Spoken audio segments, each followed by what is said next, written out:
வணக்கம். தமிழொலியின் காலநிலை பிரதான செய்திகளுடன் நான் குணம் துஷ்யந்தன். அச்சுவேலி விவசாயிகள் நாடாளுமன்ற உறுப்பினர் சிவஞானம் சிறிதரனை சந்தித்து கலந்துரையாடியுள்ளனர். அச்சுவேலி விவசாயிகள் தமது விவசாய நடவடிக்கையின் போது எதிர்நோக்கும் பிரச்சினைகள் தொடர்பாக நாடாளுமன்ற உறுப்பினர் சிவஞானம் சிறிதரனுடன் கலந்துரையாடலில் ஈடுபட்டனர். கலந்துரையாடல் பாத்தைமேனி பொதுநோக்கு மண்டபத்தில் இடம்பெற்றது. இதன்போது விவசாயிகள் தமது வாழ்வாதாரம் பாதிக்கப்படுவது தொடர்பாகவும் கடந்த காலத்தில் தமக்கு உரமானியம், விவசாய உள்ளீடுகளுக்கான மானியம் போன்றவை வழங்கப்பட்ட போதும் இன்று மானியங்கள் எதுவும் வழங்கப்படுவதில்லை என்றும் சுட்டிக்காட்டியிருந்தனர். அத்துடன் வழங்கப்படும் விவசாய உள்ளீடுகள் கிருமிநாசினிகள் தரமற்றவை என்றும் இதனால் தமது உற்பத்திகளில் பாரிய மோசமான விளைவுகளை சந்திப்பதாகவும் கவலை வெளியிட்டனர். குறிப்பாக வெங்காய உற்பத்தி, உருளைக்கிழங்கு உற்பத்திகளின் போது விளைச்சலை பெறுகின்ற காலத்தில் அரசாங்கம் தடைகளின்றி வெளிநாடுகளிலிருந்து வெங்காயம், உருளைக்கிழங்கு போன்றவற்றை இறக்குமதி செய்கிறது. இதனால் எமது உற்பத்திக்கு கேள்விகளற்று போய்விடுகிறது. எனவே இவ்விடயங்களை பாராளுமன்றில் எடுத்துரைக்குமாறு கோரிக்கை விடுத்தனர். இதற்கு பதிலளித்த நாடாளுமன்ற உறுப்பினர் சிவஞானம் சிறிதரன்,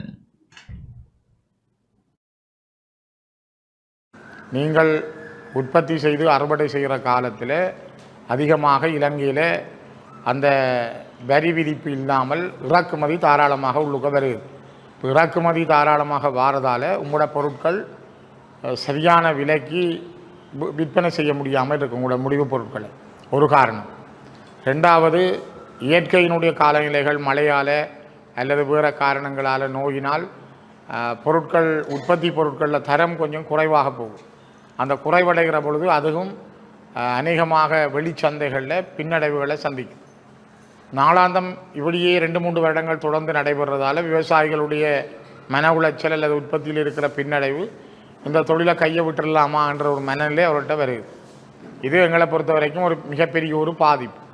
அவை விவசாயத்துறையில் இருக்கின்ற எங்களுடைய நீங்கள் சொன்னது போல யாழ்ப்பாண மாவட்டத்தினுடைய முதுகெலும்பாக இருக்கிற இந்த சிறு விவசாய உற்பத்தி கடுமையாக பாதிக்கப்பட்டிருக்கிறது என்பது வெளிப்படையாக தெரியுது. உங்களை போல நான் இதில் பார்க்குற தென்னம்பிள்ளைகளில் ஏற்பட்டிருக்கிற கடுமையான நோய் அது அதிகமாக கூடுதலாக அது செவிலணி பிள்ளைகளை பாதித்து அது பல இடங்களில் அந்த செவிலணி பிள்ளைகள் பட்டும் போயிருக்கு. தென்னம்பிள்ளைகளும் காய் இல்லாமல் குடும்ப கூட இல்லாமல் நிற்கிற நிலையை பார்க்குறோம். இன்னொரு பக்கம் தென்னம்பிள்ளைகளில் வனி பகுதிகளில் குரங்கு தொல்லை. இங்கே விட இப்போ சாவச்சேரிக்கங்கால குரங்குன்ற பிரச்சனை. வாழை இலை இப்போ ஒரு புதிய நோய் வந்திருக்கு. அந்த வாழை இலையில் வந்திருக்கிற நோய் வாழை உற்பத்தியை பாதிக்குது. வெற்றிலையில் கூட ஒரு வெள்ளை பங்கஸ் மாதிரியான ஒரு நோய் ஒன்று விழுகுது. திராட்சை எங்கள்கிட்ட தோல்வியை கண்டிருக்கிறோம். திராட்சையினுடைய உற்பத்தி இப்போ எங்கள்கிட்ட இல்லை. வெங்காயம் வீழ்ச்சி விட்டு கொண்டு போகுது. நீங்கள் சொன்ன மாதிரி எங்களோட மிளகாய், மரவள்ளி இலைகள் முந்தின காலம் மாதிரி செழிப்பானதாக இல்லை. அந்த இலையிலேயே தெரியுது அதன் உற்பத்தி. அதால் கிழங்கு உற்பத்தி பாதிக்கப்படுது. பூச்சி ஒரு காரணமாக இருக்குது. இப்போ மரவள்ளி இலைகளை ஏற்றுமதி செய்கிறதுக்கே இங்கே நிறைய பேர் இருக்கிறார்கள். ஏனென்றால் சில நாடுகளில் மரவள்ளி இலைக்கு நல்ல கிராக்கி இருக்குது. மரவள்ளி இலையை கூட உற்பத்தி செய்து அனுப்ப முடியாமல் இருக்குது. அப்போ என்ன உற்பத்தியை செய்யலாம் என்று பார்த்தால் ஏதோ ஒரு தடங்கள் நடந்து கொண்டே இருக்கு. கடற்தொழிலாளர்களை எடுத்தால் கடற்தொழிலாளர்கள் கடலுக்கு போக முடியாமல் இந்திய ரோலர்கள் இந்திய படகுகளால் கடுமையாக பாதிக்கப்பட்டு அந்த பவளப்பாறைகள் கூட இல்லாமல் போய் மீன் உற்பத்தியில் அவர்கள் பின்னுக்கு நிற்கிறார்கள். இந்த அடிப்படைகள் எல்லாம் பார்த்தால் அதிகமான மக்கள் வாழுகிற யாழ்ப்பாண குடாநாட்டில் வடக்கு கிழக்கில் 6 லட்சம் மக்கள் வாழ்கிற யாழ்ப்பாண குடாநாட்டுக்குள்ளே நாங்கள் அந்த பொருளாதாரம் பற்றிய மிகப்பெரிய நெருக்கடி ஒன்றை சந்திக்கிறத கண்கூடாக பார்க்கக்கூடியதாக இருக்குது.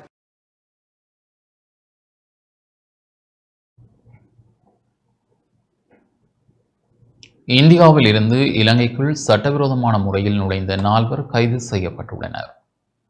இந்தியாவில் இருந்து இலங்கைக்குள் சட்டவிரோதமான முறையில் நுழைந்த 4 இளைஞர்கள் உள்ளிட்ட 6 பேர் கைது செய்யப்பட்டு வல்வெட்டித்துறை போலீஸ் நிலையத்தில் தடுத்து வைக்கப்பட்டுள்ளனர்.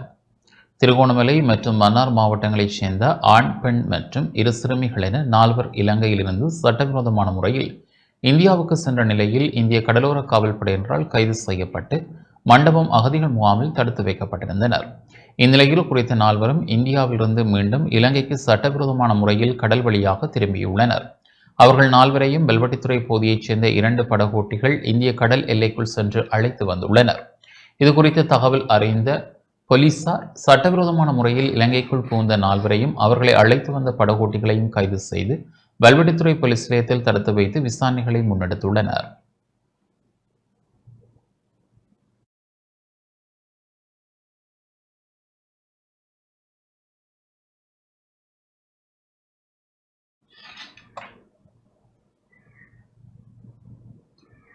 உள்ளூராட்சி நிறுவனங்களில் ஊழல் மோசடிகளை தடுப்பதற்கான விசாரணை பிரிவுகளை நிறுவுவதற்கு ஜனாதிபதி அன்ருகுமார திசாநாயக்க அனுமதி வழங்கியுள்ளார்.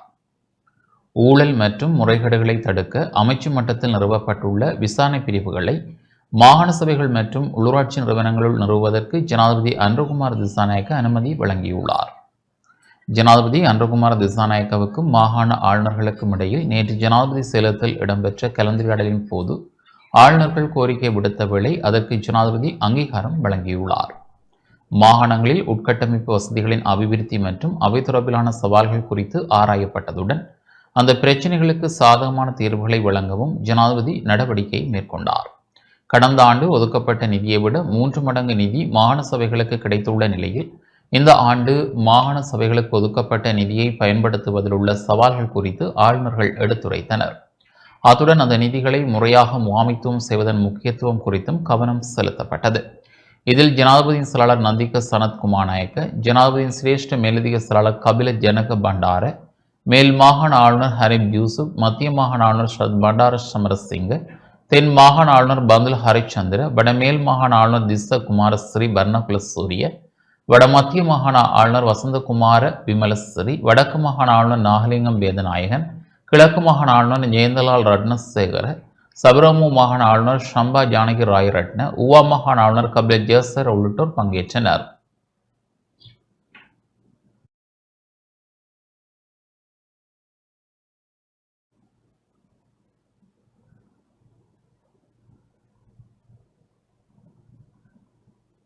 முல்லைத்தீவு ஒட்டிசுட்டான் ஏசி ஃபார்ம் கிராம மக்கள் விரைவாக குடியமர்த்தப்பட வேண்டும் என நாடாளுமன்ற உறுப்பினர் துரராசா ரவிகரன் வலியுறுத்தியுள்ளார்.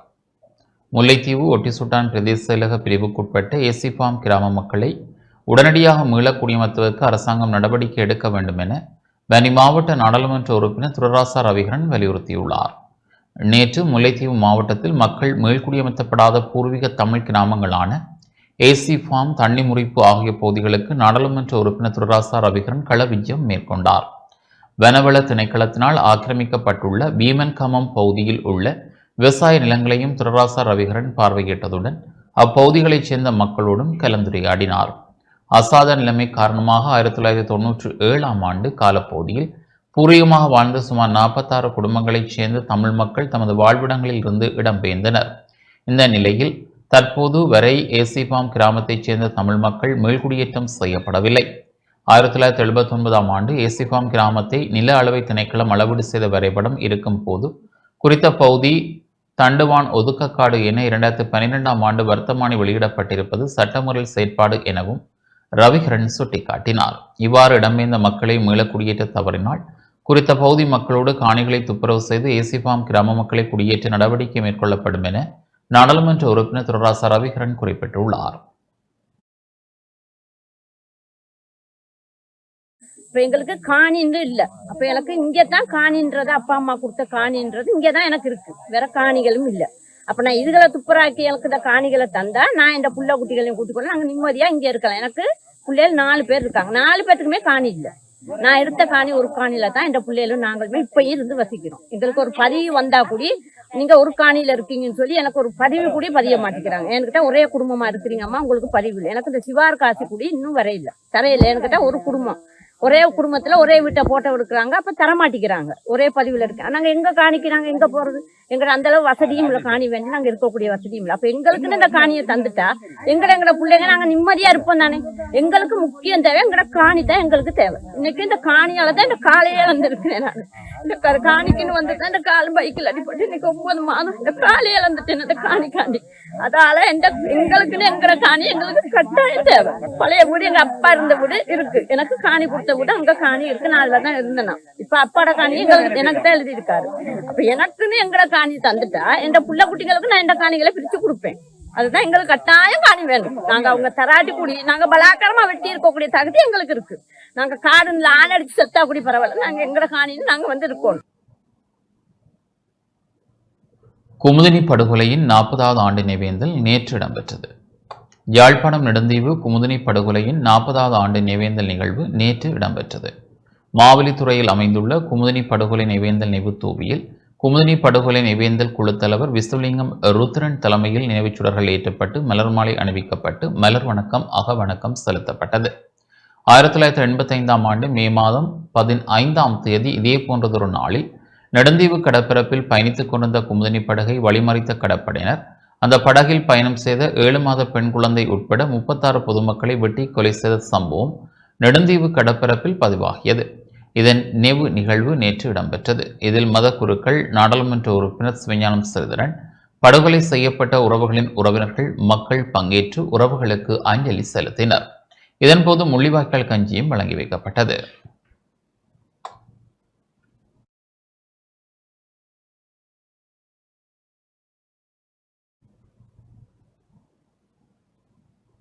திருகோணமலை புல்மோட்டையில் மாணவர் ஒருவர் கழுத்து வெட்டப்பட்ட நிலையில் வைத்தியசாலையில் அனுமதிக்கப்பட்டுள்ளார்.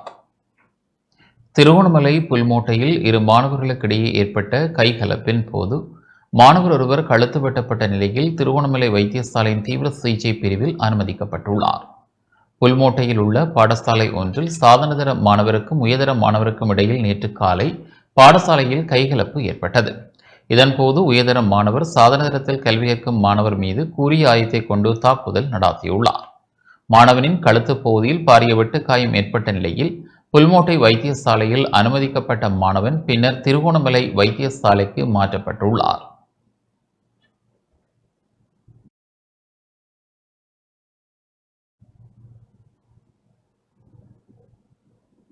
ஜனாதிபதி அலுவலக அதிசோசு வாகன ஏலம் நேற்று நிறைவு பெற்றது. ஜனாதிபதி அலுவலக அதிசோசு வாகன ஏலத்தின் 2வது கட்டமாக சொகுசு வாகனங்கள் மற்றும் பாவனையில் இருந்து நீக்கப்பட்ட 26 வாகனங்கள் நேற்று ஏலமிடப்பட்டன. முன்னாள் ஜனாதிபதியினால் தனது பதவிக்காலத்தில் அரசியலமைப்பின் பிரகாரம் பணி அமர்த்தப்பட்ட ஆலோசகர்கள் மற்றும் பணிக்குழாமுக்காக வழங்கப்பட்டிருந்த 26 வாகனங்கள் இவ்வாறு ஏலமிடப்பட்டிருந்த நிலையில் அவற்றில் 17 வாகனங்கள் ஏலத்தில் விற்பனை செய்யப்பட்டன. அரசாங்கத்தின் செலவு குறைப்பு மற்றும் நிதி பொறுப்பு கூறலை பலப்படுத்தும் நோக்கில் இந்த வாகனங்களை விற்பனை செய்ய தீர்மானிக்கப்பட்டது. இந்த வாகனங்களை கொள்வனவு செய்ய மிகப்பெரிய கேள்வி காணப்பட்டதுடன் வாகன விற்பனை மூலம் 200 மில்லியன் ரூபாவுக்கு மேற்பட்ட வருமானம் பெறப்பட்டுள்ளது. இந்த ஏலத்தில் 108 வர்த்தகர்கள் பங்கேற்றனர்.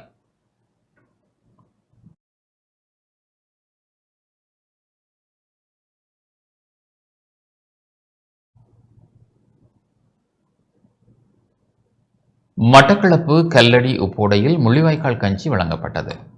கிழக்கிழங்கை இந்துக்குருமார் ஒன்றியத்தின் ஏற்பாட்டில் மட்டக்களப்பு கல்லடி உப்போடையில் முள்ளிவாய்க்கால் கஞ்சி வழங்கப்பட்டது.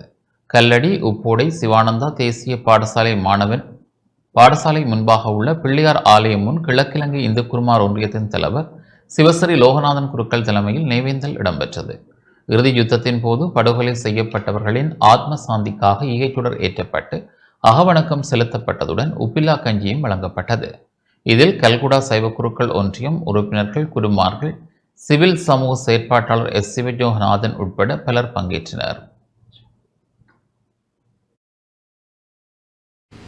எதிர்கால சந்ததி இதனை மறந்துவிடக்கூடாது என்பதற்காக மட்டுமல்லாது உணர்வு பூர்வமாக மிகவும் கொடூரமாக நடைபெற்ற இனப்படுகொலையை கண்டிப்பதோடு மட்டுமல்லாது அந்த படுகொலையிலே உயிர் நீத்த எம் உறவுகளை நினைவு கூர்ந்து வருடந்தோறும் எமது கிழக்கிழங்கை இந்துக்குருமார் ஒன்றியத்தினர் தொடர்ந்து இந்த ஆத்மசாந்தி பிரார்த்தனையையும் முள்ளிவாய்க்கால் கஞ்சி வழங்குகின்ற நிகழ்வையும் முன்னெடுத்து வருகின்றது. ஆட்சிகள் மாறினாலும் காட்சிகள் மாறவில்லை என்ற சொல்லுக்கு அமைவாக இங்கே இந்த நாட்டிலே ஆட்சியாளர்கள் தொடர்ந்து மாறிக்கொண்டிருக்கிறார்களே தவிர எங்களுடைய இனம் பட்ட அவலங்களுக்கான சர்வதேச நீதியோ அதற்கான விசாரணையோ அதற்கான தண்டனையோ இதுவரையிலே யாருக்கும் வழங்கியதாக தெரியவில்லை. நாங்கள் கைவிடப்பட்ட ஒரு இனமாக தற்பொழுது நிற்கதியாக இருக்கின்றோம். எங்களை சர்வதேசமும் திரும்பி பார்ப்பதில்லை, இந்திய வல்லாதிக்க அரசும் எங்களை திரும்பி பார்ப்பதில்லை. நாங்கள் என்ன செய்வது, எங்கே போவது, யாருக்கிட்டே நீதியை கேட்பது என்ற நிலையிலே இந்த 16 வருடங்களை கடந்திருக்கின்றோம். இன்னும் இந்த நிலை அப்படியே தான் இருக்கின்றது. இந்த வாரமானது முள்ளிவாய்க்கால் இனப்படுகொலை வாரமாக எங்களுடைய வடகிழக்கு பிரதேசத்திலே இருக்கின்ற தமிழர்களால் உணர்வுபூர்வமாக அனுஷ்டிக்கப்பட்டு எங்களுடைய மக்களுக்கு, எங்களுடைய எதிர்கால சந்ததியினருக்கு இந்த நிகழ்வினை ஏன் நடந்தது, எதற்காக நடந்தது, அங்கே எவ்வாறு எங்களுடைய மக்கள் துன்பப்பட்டார்கள் என்பதை அவர்களுக்கு அறியப்படுத்தும் முகமாக ஒவ்வொரு வருடமும் நாங்கள் அந்த நாட்களிலே இந்த கஞ்சியினை வழங்கி எங்களுடைய எதிர்கால சந்ததிக்கு இந்த நிகழ்வை நாங்கள் எடுத்துக்கொண்டிருக்கின்றோம்.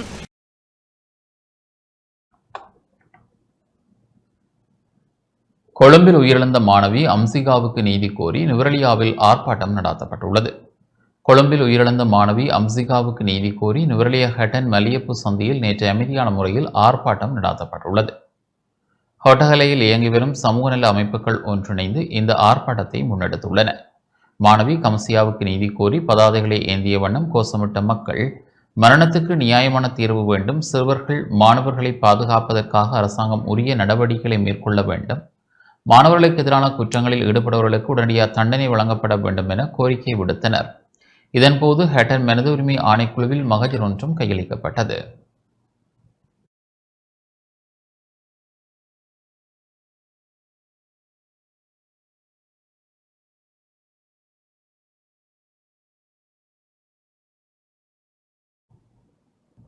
இத்துடன் இந்த செய்திகள் நிறைவு பெறுகின்றன. தொடர்ந்து நமது நிகழ்ச்சிகளுடன் இணைந்திருங்கள். வணக்கம்.